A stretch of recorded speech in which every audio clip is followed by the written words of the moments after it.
Hello guys, good morning. Welcome back to my vlog. हामी चाहिँ आज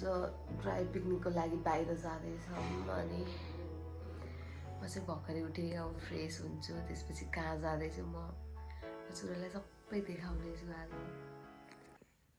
आज चना अन्डा चाहिँ मेरो अङ्कल कुक चाहिँ अङ्कलले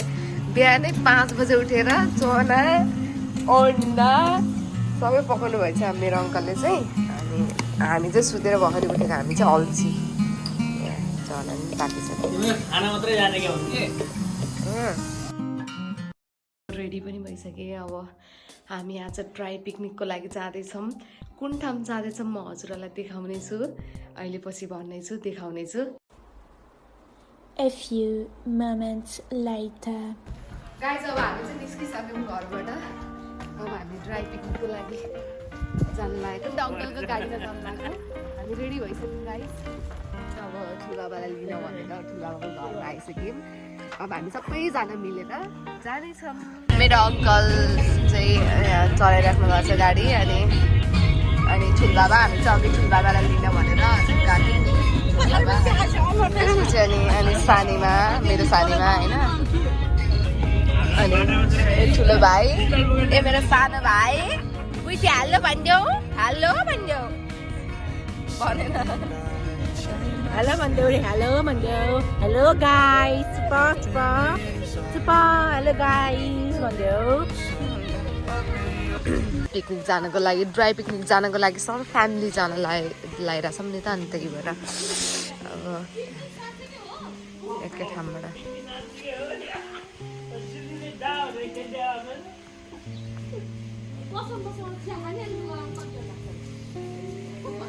हामी चाहिँ जान भनेर रेडी भइसक्यौँ होइन तर भाइले चाहिँ मेरो भाइले चाहिँ उतै गाडीको चाबी चाहिँ भित्रपट्टि राखेर अनि लक गरेछ बाहिरपट्टिबाट अनि त्यही चाबी बनाउनको लागि मान्छे हामी हामी एउटा दुईवटा तिनवटा गाडीमा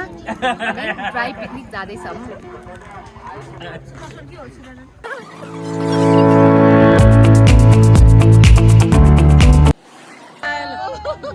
फाइनली चाबी आयो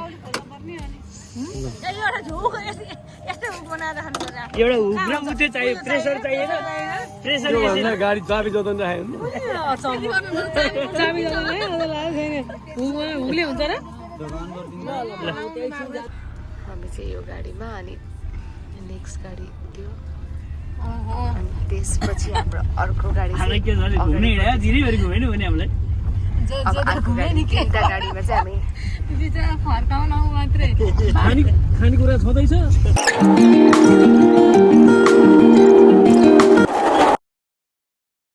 अब हिँड्दै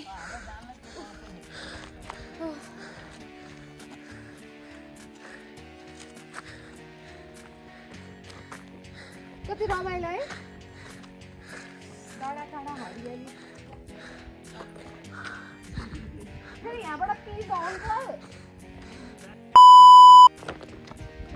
उपरदाङ गढी फाइनली अनि धेरै बिचमा त हिँड्नु पनि पर्यो अफरोड रहेछ अलिकति गाडीको समस्याको कारणले गर्दाखेरि चाहिँ गाडी उकालो अलिकति चढ्न गाह्रो भयो क्या अनि त्यही बिचमा हामी हिँडेर अनि अहिले चाहिँ फाइनली उपरदाङ गढी आइपुगिसक्यौँ अनि साथीहरू हजुर पनि आउनुहोस् होइन घुम्नलाई राम्रो छ जस्तो लाग्यो अब यहाँ आइपुगिसक्यौँ अब यहाँबाट माथि जाऊँ अनि त्यसपछि हेरौँ के छ कस्तो छ हाम्रो चाहिँ ड्राई पिकनिक आज हामी सब फ्यामिली ग्यादरिङ हामी जाँदैछौँ अब एकछिन हिँड्नु पनि पर्ने चाहिँ के कति गाह्रो हो हिँड्नु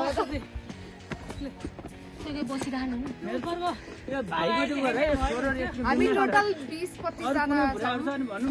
अर्को ग्याङ आउँदै हुनुहुन्छ अनि एउटा ग्याङ 30 जना मात्रै छौँ छैन हुँदो रहेछ धेरै हिँड्नु पर्यो अझ अलिकति बाँकी नै हामीलाई फाइनली हामी आइपुगिसक्यौँ उपरदाङ गढी कस्तो चिसो हावा छ आउँदो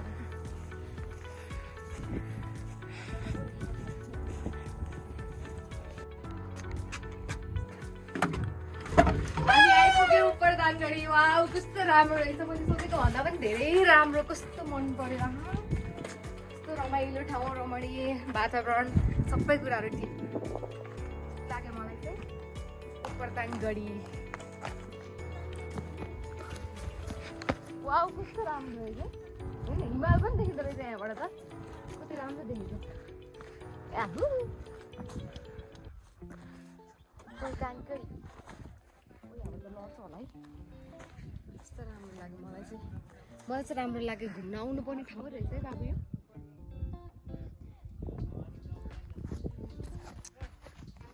उपरदाङ गढी फाइनली हामी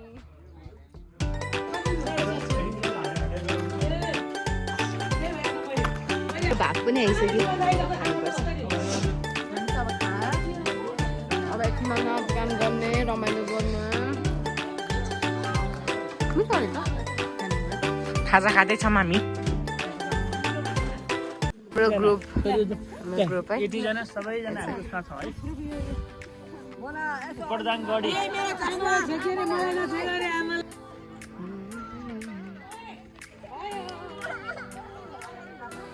मान्छे चाहिँ धेरै नै हुने आज स्याटरडे भएर पनि होला यस्तो रमाइलो छ है उपरदाङ गढी यति नै रमाइलो अनि यति धेरै मान्छेहरू हुनुहुन्छ आज स्याटरडे भएर पनि होला हजुरहरू पनि एकचोटि भिजिट गर्न आउनुहोस् राम्रो छ रमाइलो छ एकचोटि हजुरहरू पनि पक्कै आउनु होला उपरदाङ गढी बाई गर्दै by by उपरदाङ Garhi by by उपरदाङ Garhi by by सबैले बाई बाई बाई बाई उपरदाङ गढी ल हामी उपरदाङलाई बिदाई गरेर जाँदैछौँ ल by by उपरदाङ Garhi by by by ल बाई बाई उपरदाङ गढी ल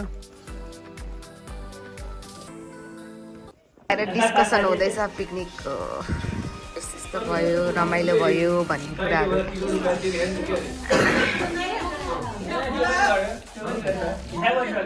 बेनीको बजारा जता माया उठ्छ नजरा धीरे धीरे जले रुमाला बेनीको बजारा जता माया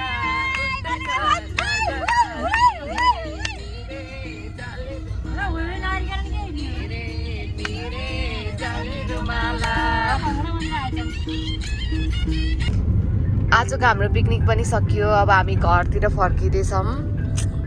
सानु भाइ रमाइलो पनि भयो धेरै नै रमाइलो भयो आज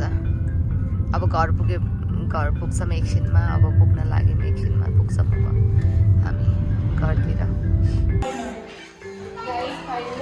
घर पनि आइसक्यौँ आज चाहिँ यस्तो रमाइलो पनि भयो थपी पनि लाग्यो है गाइस लाइक सेयर सब्सक्राइब गरिदिनु अब म चाहिँ फ्रेस भएर